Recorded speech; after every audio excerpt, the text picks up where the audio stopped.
కేంద్రంలో ఉన్న నరేంద్ర మోదీ బీజేపీ ప్రభుత్వం ప్రజా కార్మిక వ్యతిరేక విధానాలని నిరసిస్తూ జూలై 9వ తారీఖున జరగబోయేటటువంటి దేశవ్యాప్త సమ్మెని జయప్రదం చేయాలని చెప్పేసి కార్మిక వర్గానికి పిలుపునిస్తున్నాం. ముఖ్యంగా కేంద్రంలో బీజేపీ ప్రభుత్వం మూడోసారి అధికారంలోకి వచ్చిన తర్వాత మొత్తం కూడా కార్మిక వర్గ వ్యతిరేక విధానాలని ప్రజా వ్యతిరేక విధానాలని అమలు చేస్తుంది.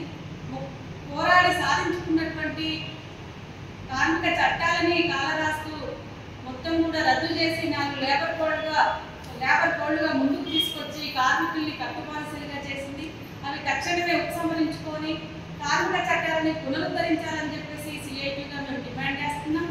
అట్లాగే కార్మికులకు అందరికీ కూడా కనీస వేతనం, దేశవ్యాప్తంగా కనీస వేతనం 26,000 రూపాయలు ఇవ్వాలి అని చెప్పేసి వివిధ స్కీముల్లో పనిచేస్తున్నటువంటి స్కీమ్ వర్కర్లని కార్మికులుగా గుర్తించాలి.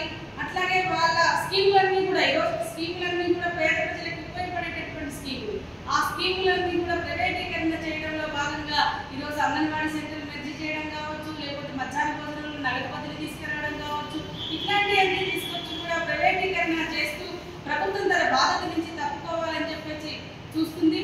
అట్లే కాకుండా మొత్తం కూడా ప్రభుత్వ రంగ సంస్థలన్నింటినీ కూడా ప్రైవేటీకరణ చేసింది.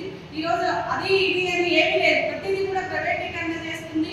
మొత్తం కూడా డిజిటల్ ఇండియా అని చెప్పేసి ప్రచారం చేస్తుంది. డిజిటల్ ఇండియా వల్ల డిజిటల్ ఇండియా పోబెట్టదు కాబట్టి మొత్తం కూడా కార్మిక వర్గం శ్రమతో నడుస్తున్నటువంటి శ్రమను గుర్తించాలి.